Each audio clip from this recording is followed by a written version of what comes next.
If you're into 50 Shades of Grey or Drunk Brides, well, you were in heaven last night during the 2-hour premiere of The Bachelor. I'm Hyla for the Daily Buzz, and joining me now is Reality Steve from realitysteve.com. This guy knows everything about The Bachelor, so much so that ABC is suing him for a second time. I mean, that's his credentials. Steve, what's up, buddy? Hey, Hyla, how you doing? I'm doing good, man. I want to play a clip. Let's go straight to last night. This is Lindsay, the drunk bride, on last night's The Bachelor. Singing that's too much to ask. This is so crazy. Oh my goodness. Give me a kiss. I swear I'm not contagious.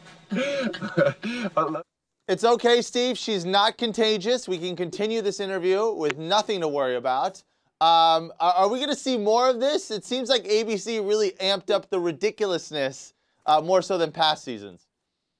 Well, I don't think we're going to see the wedding dress again from Lindsay, that's for sure. But, you know, you got to do something to stand out on the first night. I think I didn't have a problem with the wedding dress as much as I had a problem with, even she admitted, that she wished she was more sober. I mean, I think that this kind of the way that she kind of hung all over him and slurred her words probably worked against her. I think Sean knew. I think it's understandable that, you know, this is just somebody that's looking to make a first impression. Granted, nobody's ever come out in a wedding dress before, but, you know, it was cute. It was endearing. Well, ABC, I mean, they have to try and top themselves every season. We all know that they liquor the girls up, obviously. That goes without saying. But to come up with these tactics time and time again, we had the 50 Shades of Grey girl, Ashley, who was playing with the tie and doing the dance and falling over. And then, of course, we have our first amputee ever on the show, Sarah, which I thought was a bold move for ABC as well.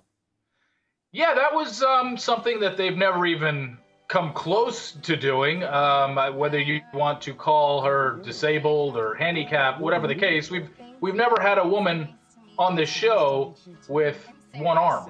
And, you know, but props to her in that she's very open and free in talking about it. And she's not, obviously, something she's had to live with her whole life. It's not like it's something that happened a month ago.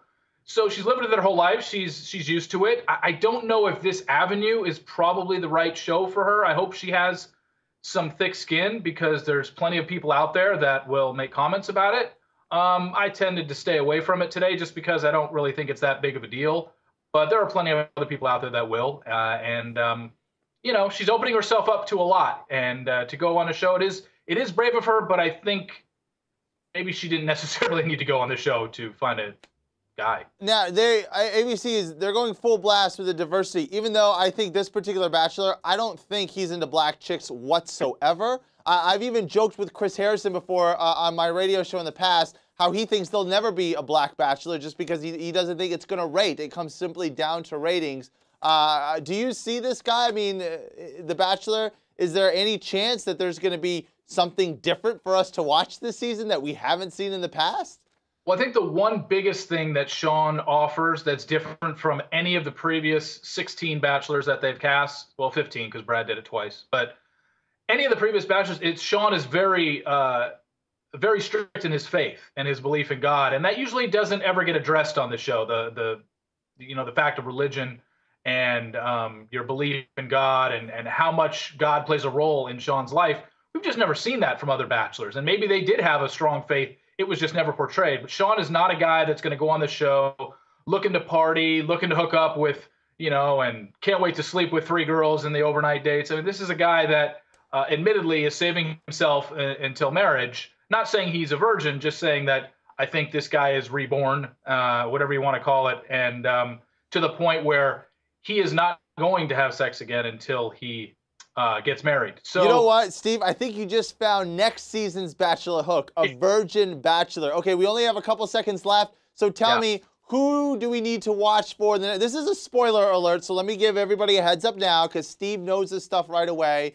Why don't you go ahead and tell us? I'm giving everyone a chance to turn away or turn off, do what they got to do. But I'm assuming you already know the winner or the top 2. Can you give us some insight on that? Yeah, I mean, I've got your top 4. I mean, I've got everything laid out on the site. But, you know, the ones to keep an eye on, definitely keep an eye on Lindsay with the wedding dress because she definitely lasts a while. She will be on the show a while, and there's probably a good chance we're going to see her in future seasons to to put it mildly. Wow, who would have thought? Okay, Reality Steve. You can check him out on realitysteve.com. We're going to be following The Bachelor here on CelebBuzz.com all season long, so make sure you stay clicked on CelebBuzz.com.